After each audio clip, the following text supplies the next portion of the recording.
Et what's going on guys, c'est Anes et bienvenue dans cette nouvelle vidéo dans laquelle on va expliquer rapidement deux concepts très importants pour les pentesters. Et je vois beaucoup de débutants qui se posent la question, qu'est-ce qu'un reverse shell et qu'est-ce qu'un bind shell? Donc ces deux concepts on les trouve souvent lors de l'interaction avec Metasploit. Et les deux concepts sont très simples.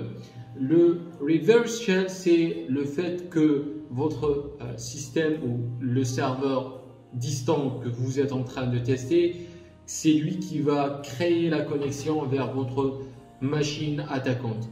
Et le bind shell, c'est l'inverse, c'est-à-dire que c'est votre machine attaquante qui va lancer la connexion et va se lier à un port ouvert à votre serveur distant.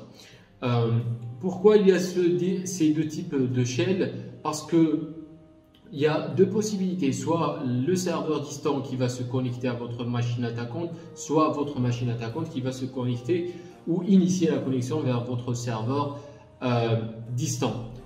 La différence, c'est que le reverse shell, c'est moins risqué. Pourquoi? Parce que le fait que votre serveur cible ou votre serveur victime, le fait que c'est lui qui va initier la connexion, ça veut dire que le pare-feu de ce système ou le IDS, Intrusion Detection System, ne va pas faire attention et va laisser la connexion passer parce que la machine distante ou le serveur que vous êtes en train de tester, bien évidemment, il est en train de se connecter à d'autres machines, que ce soit sur le même serveur ou sur des serveurs sur Internet.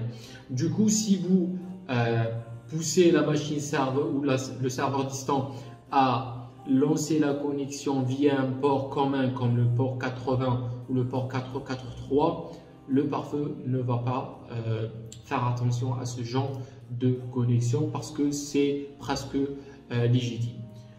Le cas contraire, le cas du bind shell, c'est pas la même chose parce que c'est votre machine attaquante qui va essayer de forcer la connexion sur un port ouvert, et dans ce cas, 90% des cas, le pare-feu va bloquer ce genre de connexion.